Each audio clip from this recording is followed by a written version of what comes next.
अश्वत्थामा ने देखिए फिर उत्तरा के ऊपर ब्रह्मास्त्र का प्रयोग किया और उस ब्रह्मास्त्र के तेज से जब उत्तरा का शरीर जब जलने लगा तो दौड़ी दौड़ी अपने सासू मां कुंती के पास गई।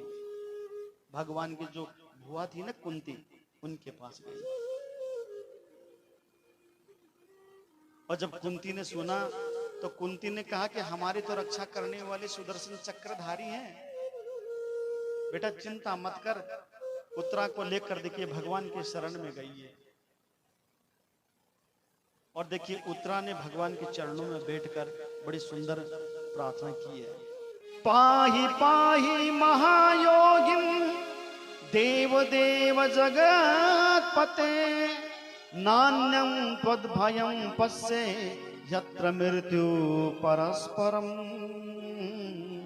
यत्र मृत्यु परस्परम। उत्तरा कह रहे हैं भगवान इस संसार में आपके सिवा बचाने वाला कौन है। यत्र मृत्यु परस्परम, संसार के जितने लोग हैं, हम जितने भी लोग हैं, हमें मृत्यु का भय सता रहा है, हमें मरना है। सब वो आपकी क्या रक्षा करेगा? जिसे मौत का डर लगे वो तुम्हारी क्या सहायता करेगा? इसलिए भगवान इस संसार में तो सभी काल के गाल में बैठे हैं, अगर बचाने वाले हैं प्रभु तो आप हैं। मैं आपकी शरण में हूं, मुझे मौत का डर नहीं लगता। मुझे बस इतना ही डर लगता है, लोग कहेंगे, इतिहास गवाह देगा कि जिस परिवार की, जिस समाज की रक्षा करने वाले भगवान थे, सुदर्शन चक्रधारी थे, उनके रहते रहते पांडवों का वंश ही समाप्त हो गया। आगे उनको पानी देने वाला भी कोई नहीं बचा। कितनी बड़ी बात कह दी। भगवान समझ गए और झट से देखिए अंगुष्ठ के बराबर, अंगूठे के बराबर एक शरीर बनाया है और उत्तरा के नाक के द्वारा सीधे गर्भ में प्रवेश किया है और घूम घूम के उस तेज को दूर किया है।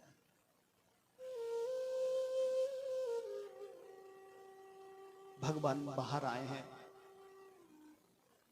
उत्तरा मूर्छित है, लेकिन भगवान की बुआ जो कुंती थी ना, वो भगवान को देख रही थी। आज पहली बार भगवान की बुआ को मालूम चला ये ओ मारो भतीजो को नहीं है, ये मेरा भतीजा नहीं है। कौन है? ये तो भगवान है जो आज मेरे कुल की राज रखने के लिए उत्तरा के गर्भ में जाकर मेरे पोत्रे की रक्षा की है।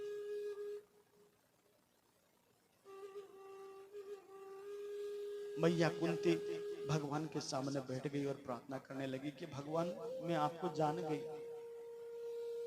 भगवान के पैरों को पकड़े हैं कुंती। कुंती ने पैरों को पकड़ लिया कि भगवान अब मेरी सुनो आप। आज मैं पहचान गई कि एक कठपुतली को खेल दिखा बड़ा हुआ ना, कठपुतली को नचाने वाला, वो पर्दे के सामने कठपुतली को नचाता अपने अंगुली के इशारे पर। वो कठपुतली नाचती नजर आती है, लेकिन बिन नचा बड़ो दिखा है कथा ना, बिल्कुल नचा रहे है, दिख रहा क्या?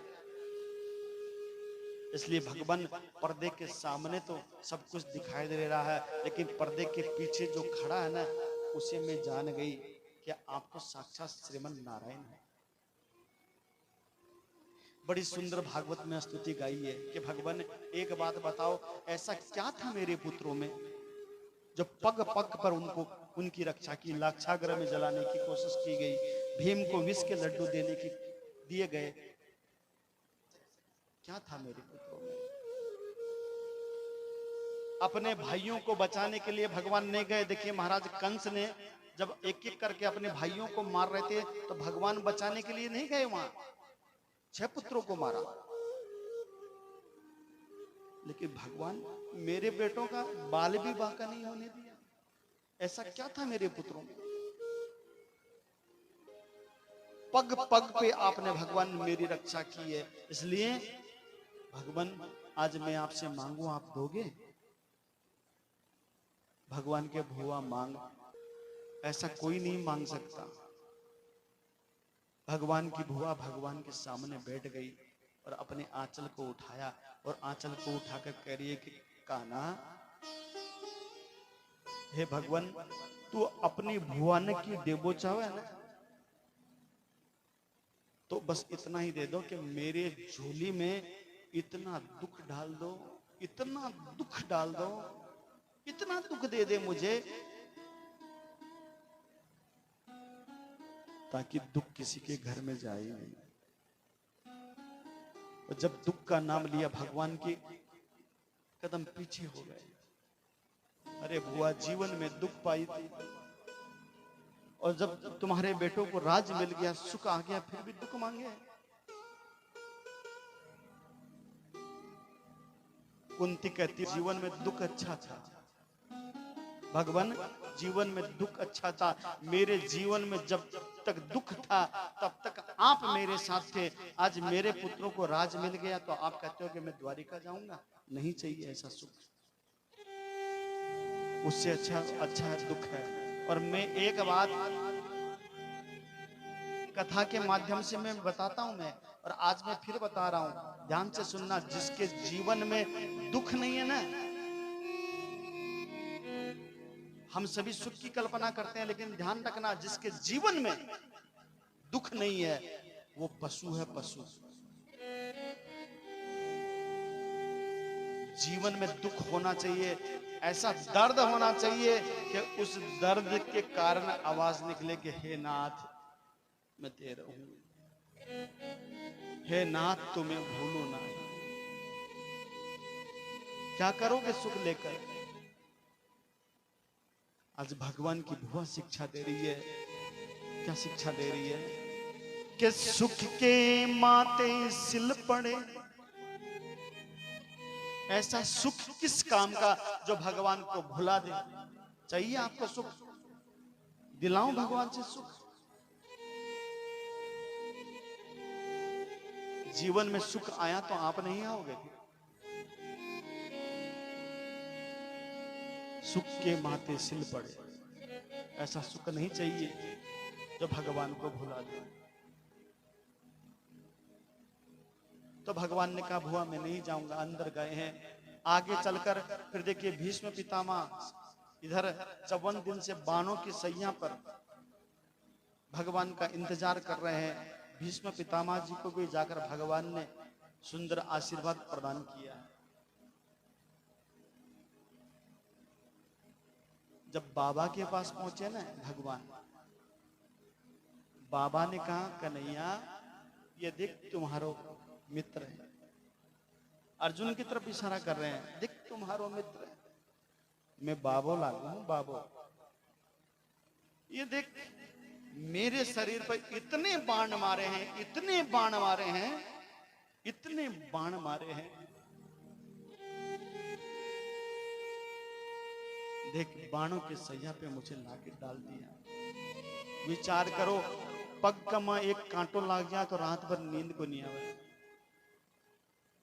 बाणों की सैया पर लेटे, बस एक ही नाम है, हरे कृष्ण हरे कृष्ण। कन्हैया कितनो दर्द हुए।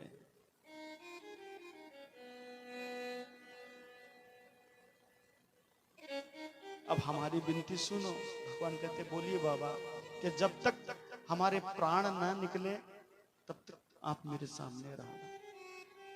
भगवान बोले कि इको मतलब तो होगा कि मैं चपड़ासी होगा, थे मालिक होगा। कि भगवान यहाँ चपड़ासी और मालिक का रिश्ता नहीं, यहाँ भक्त और भगवान का रिश्ता है। भगवान मैं आपको ज्यादा परेशान नहीं करूंगा, कुछ समय ही है। बस मैं ये चाहता हूं कि मेरी आंखें बंद हो जाएं आपको देखते देखते। सूर नर मुनि जन यत्न कराही, अंत समय नाम आवत नाही। लोग राम राम राम राम राम राम राम राम जपते हैं, क्यों? कि वो समय आए, वो दिन आए, एक बार मुख से राम निकल जाए, फिर भी राम नहीं निकलता। अरे भगवान आप तो आज मेरे सामने खड़ा है और मैं चाहता हूं कि बस आपके सानिध्य में मेरे प्राण निकल जाए।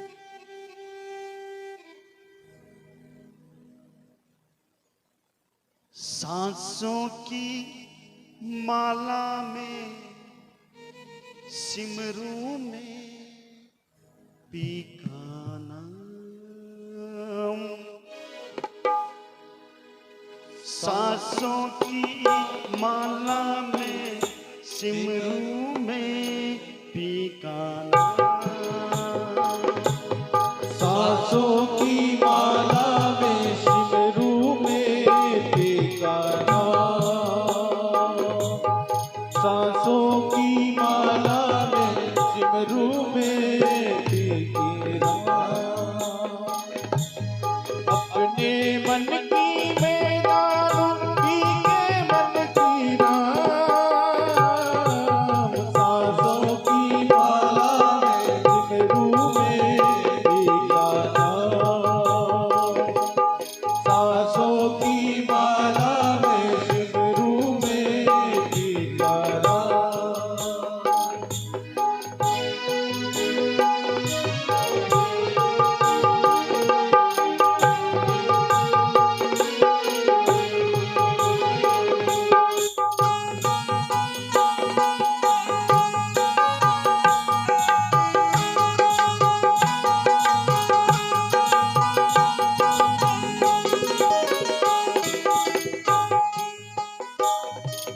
प्रीतम का कुछ दोष नहीं है, प्रीतम का कुछ दोष नहीं है, वो तो है निर्दोष। प्रीतम का कुछ दोष नहीं है, वो तो है निर्दोष, वो तो है निर्दोष। अपने आप से बातें करके मैं तो हुई बदनाम, अपने आप से बातें करके मैं तो हुई बदनाम,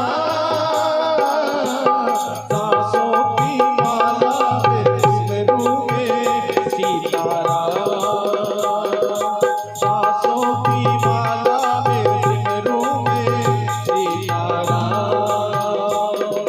मेरे मन की मैं जानू, मेरे मन की मैं डालूं पी के मन की राम, सांसों की माला में सिमरू में सीताराम, सांसों की माला में सिमरू में सीताराम, सांसों की माला में सिमरू में सीताराम, सांसों की माला में सिमरू में सीताराम। सांसों की माला में सिमरू में पी का नाम।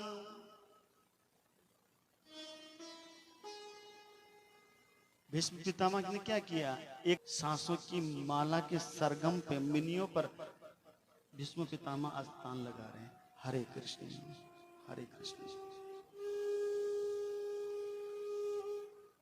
बड़ी सुंदर ज्ञान चर्चा यहाँ हुई है। समय भी होता जा रहा है, कल इस कथा पे चर्चा करेंगे। देखते देखते भीष्म पितामह ने अपना देह त्यागा। उत्तरायण चल रहा था, उत्तरायण, सूर्य पहले दक्षिणायन था, फिर उत्तरायण आया। और जब सूर्य उत्तरायण हो तो कहते हैं कि जो संत महात्मा लोग होते हैं ना, वो अपना देह, उत्तरायण जब आता है, उत्तरायण में अपने देह को त्यागते हैं। और कहते हैं जब भीष्म पितामह ने जब देह त्यागा ना, उस समय देवता लोग भी आकाश से पुष्पों की वर्षा कर रहे थे, दुंदुभियां बज रही थी, नगारे बज रहे थे, शंख ध्वनि हो रही थी। कहते हैं अगर कोई पुण्यात्मा जीवात्मा जब जाती है, कोई संत महात्मा, तो कहते हैं कि देवता लोग भी उनका स्वागत करते हैं। इसलिए भागवत हमें सिखाती है क्या? अरे मरो तो ऐसा मरो कि बार बार मरना ही नहीं पड़े। कहीं देखो ना, गांव में कोई मर जाए ना, कहीं के वहां कि फलाणो मरगो, महाराज चोकोरियो मरगो दो। और कई लोग ऐसे होते हैं और चले जाना महाराज बहुत भलो आदमी हो किंतु रेणु हो। अरे मरो न, अरे कुछ करके मरो। लेकिन गांव वाले मित्र सगे संबंधी तो याद करें न, भाई बहुत भलो मानस हो। आगे चल के अंतिम संस्कार करवाया है।